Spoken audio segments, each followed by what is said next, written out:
Trop de documents maintenant sur le trafic de cocaïne entre Cayenne et Paris. Un trafic qui se nourrit de la misère. Des Guyanais, hommes et femmes, n'hésitent pas à transporter des kilos de boulettes de poudre. Parfois même, ils les cachent dans leur estomac. On les appelle les mules. Ils risquent leur vie et la prison à perpétuité. Aujourd'hui encore, des douaniers ont intercepté des trafiquants à l'aéroport à Paris. Nathalie Pérez et nos confrères de Guyane. À Orly, les vols en provenance de Guyane sont particulièrement surveillés.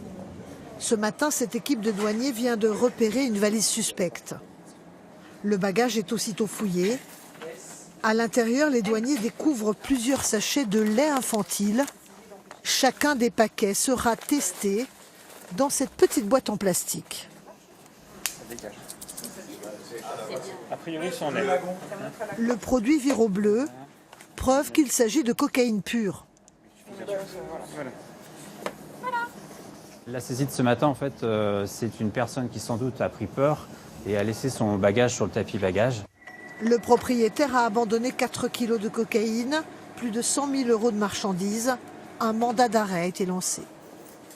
À Orly, 800 kilos de cocaïne ont été saisis l'an dernier, 60% provenaient de Guyane, soit 2 fois plus qu'en 2017.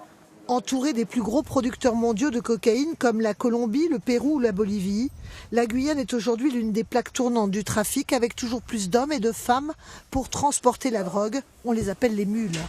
Ce qui provoque la colère des élus. Près de 30% du marché français, évalué entre 25 et 30 tonnes, proviendrait de la Guyane.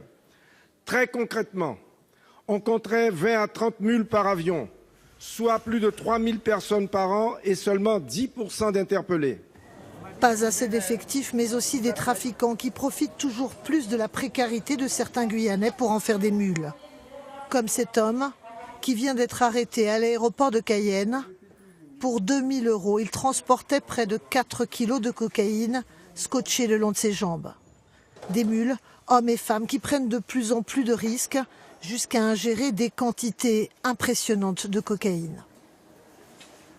La semaine dernière encore, nous avions une femme enceinte de 6 mois, donc une grossesse déjà avancée, et qui avait aussi inséré, qui avait de la cocaïne dans ses bagages et qui en avait aussi donc incorporé.